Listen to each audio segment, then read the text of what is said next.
आइला talks channel पर आप सभी लोगों का एक बार फिर से स्वागत है। मैं डॉक्टर इरशाद खानम आज फिर आपके समक्ष आई हूँ एक नए विषय के साथ। आज हम बात करेंगे विधि शास्त्र के अंतर्गत जो स्कूल दे रखे हैं उसमें हम ऐतिहासिक विचारधारा की बात करने वाले हैं। जैसा कि आप सब लोग जानते हैं कि विधि शास्त्र की विचारधाराओं को 5 स्कूलों में बांटा गया है।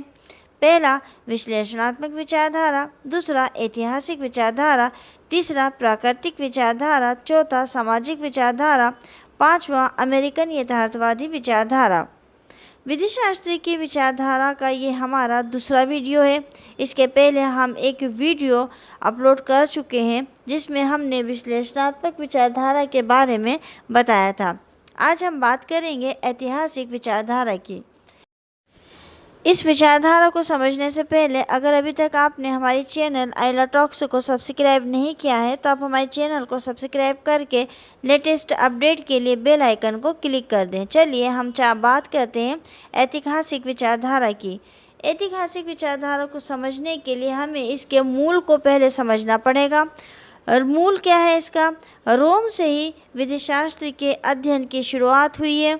जितनी भी विचारधाराएं आई हैं वो समस्त रोमन विधि से ही आई हैं। ऐसी ही ऐतिहासिक विचारधारा यूरोप की रोमन विधि से यानी कि जर्मनी से आई है।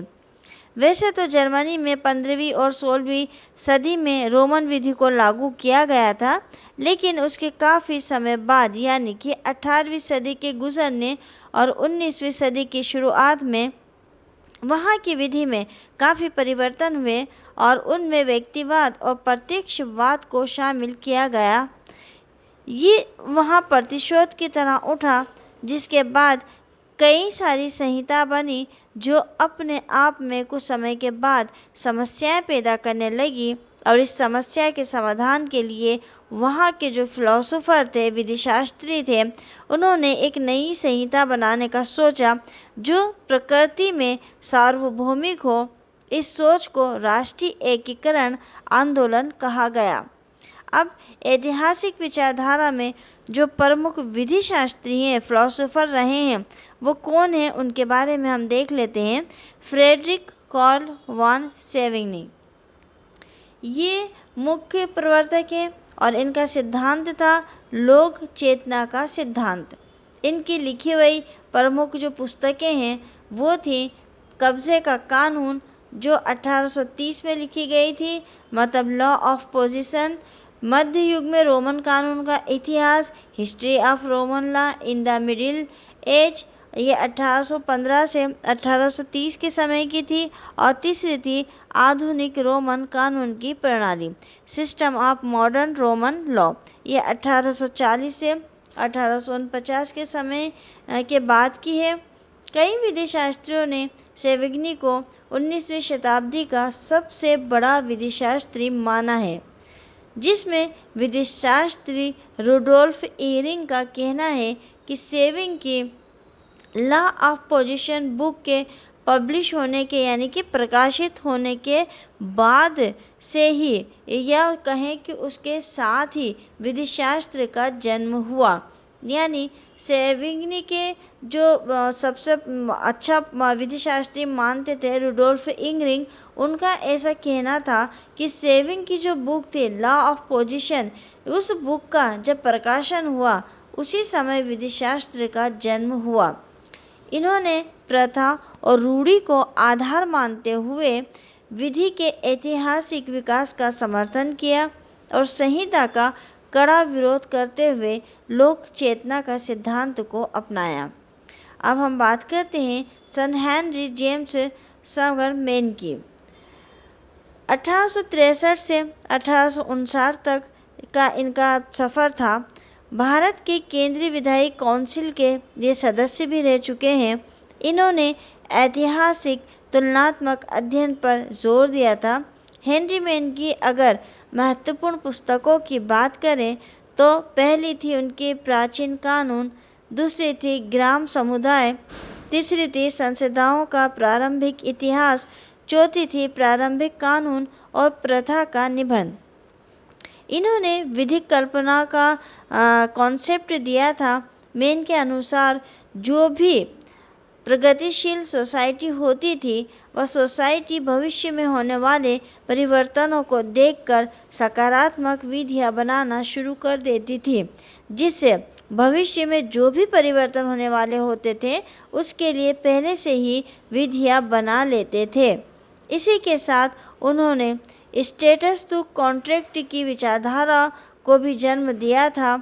उनके हिसाब से जो भी सोसाइटी होती है, समाज होता है, उसके जो भी नियम कायदे बनते हैं वो उनके सोशल स्टेटस के हिसाब से बनाए जाते थे।